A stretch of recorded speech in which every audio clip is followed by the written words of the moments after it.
Cephas, Uncle Bobby Johnson. Brother Cephas.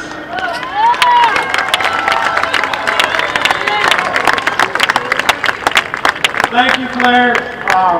Thank all of you for coming out and supporting us today.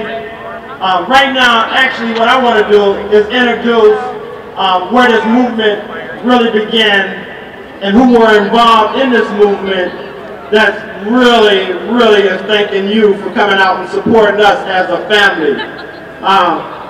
When this first occurred, I was totally in anger, confused, lost, just didn't know what to do. And a friend of mine named Jack Bryson said, listen, we got to do something. I said, Jack, I don't care. We got to do something, but whatever it is, you think of it, because right now I'm pissed off. And Jack began to mobilize the community.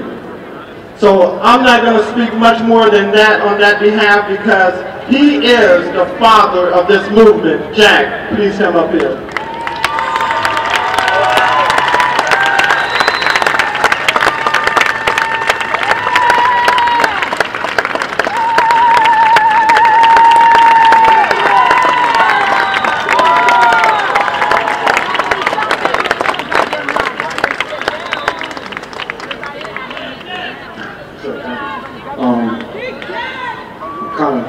Speaking, the credit doesn't go to me, the credit goes to all of you, the union, everyone all over the world, the United States, Mr. Burrs, who helped me, Keith Muhammad. I could be here all day just thanking everybody, but I just want to thank you. And what I really want to do right now, I want to introduce you to my family, our family, your family. This means a lot to me. Now, I'm glad they came. So I'm going to introduce them to you. But we were having a letter writing campaign, and then one of my family members wrote this letter, and I think you should hear it. And this is the letter that's going to the judge. I'm just going to introduce everyone as my family. My family, can you come up here?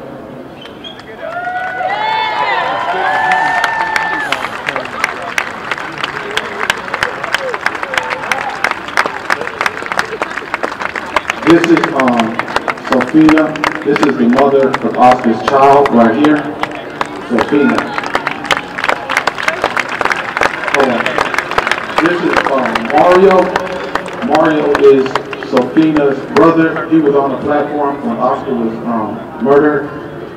This is Tracy Greer. Her son was on the platform when Oscar was murdered.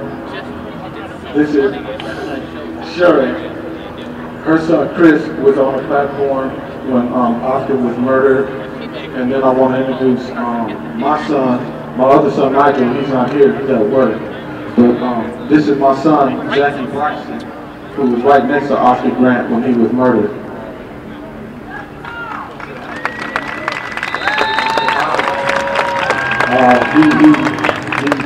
He's really shy. But there's one person I really want to introduce, and I think everyone should stand up when I introduce her. And every time I look at her, I just can't believe it. This is Oscar Grant's daughter right here. This is Tatiana.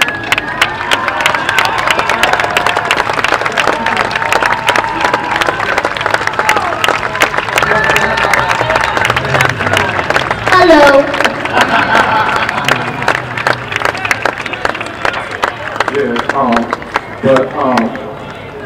There's so many family members up here. There's Rose, everyone. I can't introduce everyone, but I just want everyone to pay attention to this letter that Letha is going to read to you. Pay close attention, and this letter speaks for Oscar Grant, and it represents the community, and we hope that it makes the judge give Johannes Mesley the full sentence. And one more person I want to thank. I want to thank Desiree Brooks for everything she's done, because Desiree led this, and Desiree started this, and I just want to thank her too. I don't see her, but I feel her. Stand up, Desiree.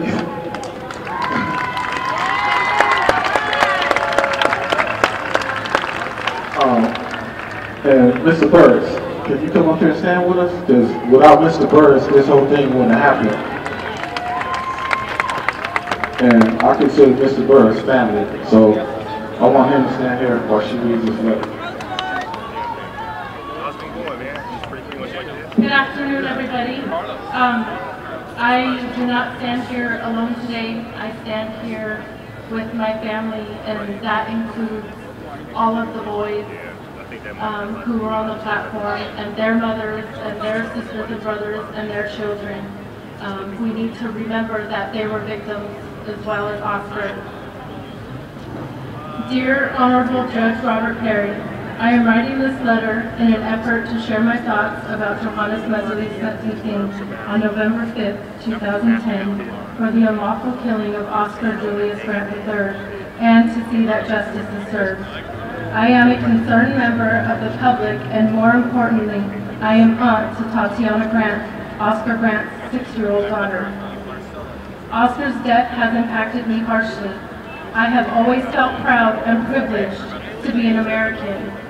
After watching the police officer's misconduct of verbal and physical abuse and the unlawful shooting, my feelings of pride became feelings of anger and tremendous disappointment. I couldn't believe what I had seen. I was appalled that BART and city and state officials reacted with little or no concern. I thought, what's wrong is wrong, no matter the color of your skin or occupation. I remember asking myself, this is America, how could this happen?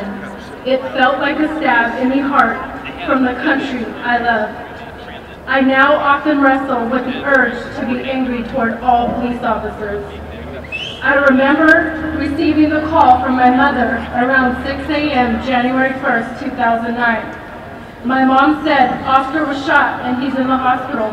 Put on the news, your sister is on. Shortly after, I arrived at Highland Hospital in Oakland, California.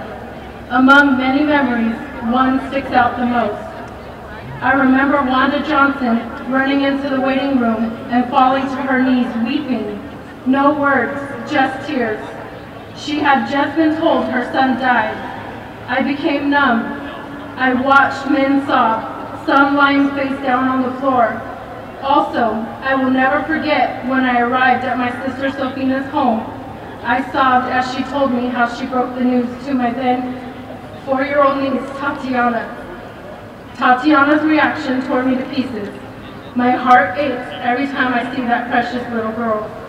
Just recently, Tatiana, who is now 6 years old, lost her tooth. I watched as she proudly walked over toward me to show me her tooth. As she was talking to me, I thought to myself, Oscar doesn't get to experience this joy.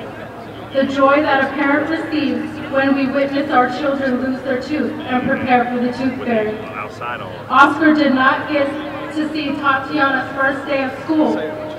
He will not be able to take pictures with Tatiana and send her off to high school or her high school prom. He will never get to experience the glorious moment a father experiences when he walks his daughter down the aisle to be married.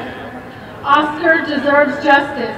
He shouldn't have been shot. He shouldn't have died January 1st, 2009. His life and its experiences were robbed from him. Death should not have been warranted to him. The loss of Oscar's life is an example of the police officers who feel free to disregard the constitutional rights of all citizens they are supposed to protect and serve. I have no complaint with the thousands of California law enforcement personnel who do their jobs within the rules. These are honorable men and women who deserve respect and support. However, there are bad cops who break the law and violate the rights of citizens. This should not be tolerated. These officers should be punished for the crimes they commit. They should not be allowed special treatment because they wear or wore a badge. With the utmost respect, Your Honor, I strongly urge you to give the maximum sentence of 14 years to Johannes Mehserle. He killed a young man.